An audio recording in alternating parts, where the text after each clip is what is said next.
Hello everyone, this side Mohit senior. Welcome back to our YouTube channel. तो जैसे कि आपको पता होगा, लास्ट वीडियो के अंदर हमने बात की थी मुंबई इंडियंस को लेकर कि मुंबई इंडियंस आईपीएल 2026 के अंदर किन किन प्लेयर्स को जो वो रिलीज कर सकती है और किन किन प्लेयर्स को जो वो ट्रेड कर सकती है। तो हम पंजाब किंग्स को ऑलरेडी कवर कर चुके हैं, मुंबई इंडियंस को भी ऑलरेडी कवर कर चुके हैं। तो आज की वीडियो के अंदर हम बात करने वाले हैं रॉयल चैलेंजर बैंगलोर को लेकर, यानी कि आरसीबी को लेकर कि आरसीबी आईपीएल 2026 के अंदर किन किन प्लेयर्स को जो वो रिलीज करने के बारे में सोच रही है, क्या नई अपडेट्स आई है, किन प्लेयर्स को वो ट्रेड कर सकती है। ईच एंड एवरीथिंग के बारे में आज की वीडियो के अंदर हम डिस्कस करने वाले हैं। लेकिन उससे पहले अगर आप चैनल पर नए हैं तो फटाफट चैनल को सब्सक्राइब कर लो, क्योंकि आने वाले टाइम के अंदर हम बाकी टीम्स को भी जो कवर करने वाले हैं और cricket related each and everything की अपडेट आपको आपके भाई के चैनल पर मिलती रहेगी। इसलिए चैनल को सब्सक्राइब करना ना भूले, जस्ट 2 सेकंड लगेंगे, फटाफट सब्सक्राइब ठोक दो।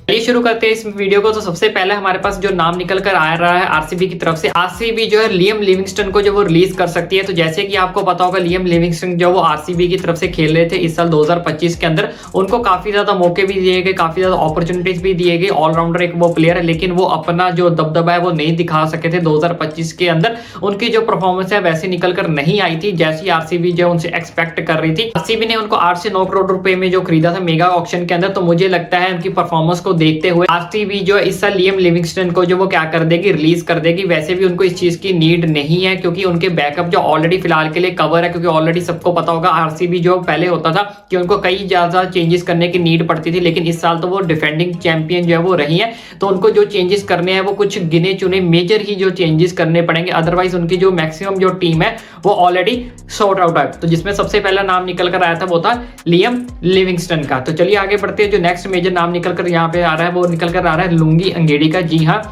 लुंगी अंगेडी जो है आरसीबी की तरफ से खेल रहे थे, मात्र 1 करोड़ रुपए में उन्होंने आरसीबी ने उनको खरीदा था। तो वो भी जो वो रिलीज हो सकते हैं। कुछ लोग यहाँ पे बोलेंगे कि 1 करोड़ में है तो क्या वाकई में उनको रिटेन कर लेना चाहिए, रिलीज क्यों करना है, इतनी ज्यादा अमाउंट लेके तो वो नहीं आते। लेकिन देखा जाए तो जो आरसीबी की कंडीशंस है, पिच की कंडीशंस के हिसाब से देखा जाए तो लुंगी अंगेडी वहां पे जो फिट नहीं बैठते। ऐसे भी आपके पास ऑलरेडी जो बॉलर्स हैं आपकी स्क्वाड के अंदर वो ऑलरेडी फिट हैं, जैसे कि जोस हेजलवुड है, नेक्स्ट भुवनेश्वर कुमार है। ठीक है जी। तीसरे नंबर पर हमारे पास यहाँ पे आते हैं यश दयाल। जी हाँ, अब यहाँ पे यश दयाल की बात कर लेते हैं कि यश दयाल जो है वो रिलीज होंगे या फिर उनको रिटेन किया जाएगा। तो हाल में जैसे कि आपको पता होगा यश दयाल जो है वो यूपी लीग की तरफ से नहीं खेल रहे हैं, उनको बैन किया जा चुका है। आपको उन सबके केसेस के बारे में पता ही होगा, यश दयाल के जो केसेस चल रहे हैं। तो उसके चलते हुए वो आगे चलकर अब आईपीएल के अंदर भी खेलेंगे नहीं खेलेंगे, इस चीज के ऊपर अभी कोई भी जो है पुष्टि निकलकर सामने नहीं आई है। तो इस चीज के लिए ऊपर जो है वो मैनेजमेंट भी सोचेगी कि उन्हें रिटेन करना चाहिए या फिर रिटेन नहीं करना चाहिए। अगर रिटेन कर लिया जाता है तो अगर उनको आगे चल के खेलने की परमिशन नहीं मिलती है तो क्या होगा, तो उनकी रिप्लेसमेंट में कौन आएगा उस टाइम पे, क्योंकि अभी तो ऑक्शन में उनके बदले में कोई दूसरा प्लेयर मिल जाएगा उन्हें। लेकिन अगर ये बात जब बाद में जाके पता चलती है कि उनको परमिशन नहीं मिली है तो ये आरसीबी के लिए एक बड़ी प्रॉब्लम जो है वो क्रिएट कर सकती है। क्योंकि यश दयाल जो है पिछले साल का 2025 के अंदर देखा जाए तो वो उनके लिए एक मेन बॉलर बनकर जो है वो खड़े हुए थे। सारे के सारे मैचेस उन्होंने खेले थे, काफी ज्यादा अच्छी परफॉर्मेंस भी जो वो उन्होंने दी थी। तो इसी के साथ में एक उनके साथ एक और बॉलर है जिनका नाम है रसिक दर सलाम, जिनको 6 करोड़ में आरसीबी ने खरीदा था और उनको इतनी ज्यादा अपॉर्चुनिटीज नहीं मिली है। तो क्या ये उनकी रिप्लेसमेंट के तौर पर उनके साथ या फिर खेल सकते हैं, या फिर आरसीबी की मैनेजमेंट जो वो इन दोनों प्लेयर्स को जो वो क्या कर सकती है, रिलीज कर सकती है।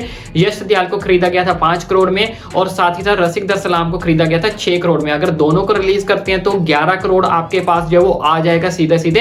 तो इन 11 करोड़ में मे बी आरसीबी कोई एक ऐसे ऑलराउंडर के पास भी जा सकती है, जैसे कि मार्कस स्टोइनिस है जो आपको फिनिशर का काम भी देंगे, बॉलिंग का काम भी जो वो दे सकते हैं, या फिर आप एक पर्टिकुलर बॉलर की तरफ जाएंगे जो आपको तीसरे बॉलर का काम देंगे। क्योंकि 2 बॉलर तो आपके पास ऑलरेडी हैं, भुवनेश्वर कुमार है, जोस हेजलवुड है। तो तीसरा बॉलर आप जो यहाँ पे एक पर्टिकुलर बॉलर ऐसा ढूंढ सकते हैं जो भुवनेश्वर कुमार की तरह अच्छा हो, जोस हेजलवुड की तरह अच्छा हो, जो आपका साथ दे। मे बी यश दयाल वहां पे ये काम कर जाए अगर उनको परमिशन मिलती है। तो ये अभी फिलहाल के लिए यहाँ पे सस्पेंस बना हुआ है कि इन दोनों के ऊपर क्या आरसीबी की मैनेजमेंट इन दोनों प्लेयर्स को रिलीज करती है या फिर दोनों को ही रख लेती है या फिर दोनों में से किसी एक को रिलीज कर सकती है।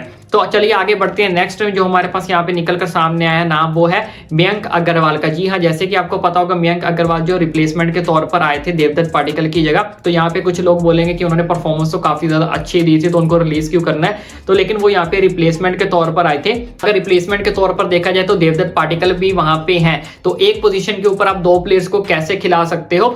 तो बाकी मुझे लगता नहीं है कि वो अब मयंक अग्रवाल को अपने साथ आगे जो है वो कंटिन्यू करवाएंगे। तो मुझे लगता है यहाँ पे मयंक अग्रवाल को वो जो है वो रिलीज कर देंगे। तो ये कुछ बड़े नाम से निकल कर आए थे, बाकी ज्यादा इन्हें कुछ चेंजेस करने की नीड नहीं है। हाँ फिलहाल जैसे कि मैंने आपको बताया कि इनको एक ऑलराउंडर और एक बॉलर की जरूरत जो है वो जरूर पड़ेगी स्क्वाड के अंदर, जो इनके 6-7 नंबर पर आके जैसे रोमेरियो शेफर्ड ने काम किया है वैसे इनको एक ऑलराउंडर अच्छा खासा मिल जाता है, या फिर इनको एक पर्टिकुलर बॉलर की जरूरत पड़ेगी। तो अब देखते हैं कि ये यश दयाल या रसिक दर सलाम को दोनों को बैकअप करते हैं, रिटेन करते हैं या फिर रिलीज कर देते हैं। तो ये कुछ मेजर अपडेट निकल कर सामने थी आरसीबी की तरफ से। बाकी आपकी क्या राय है, किन किन प्लेयर्स को जब वो रिलीज करना चाहिए, किन किन प्लेयर्स को रिटेन करना चाहिए, मुझे कमेंट करके अपनी राय जरूर बताएं। और इसी तरह की लेटेस्ट अपडेट पाने के लिए अपने भाई के चैनल को सब्सक्राइब करना ना भूलें। Run away, I don't have to plan it. I can go, change my fate, you won't understand it. All alone, that's okay, people I can't stand them. They don't want me to change, keep me where I'm standing. And I don't wanna be where I am, and I want something more, take a chance.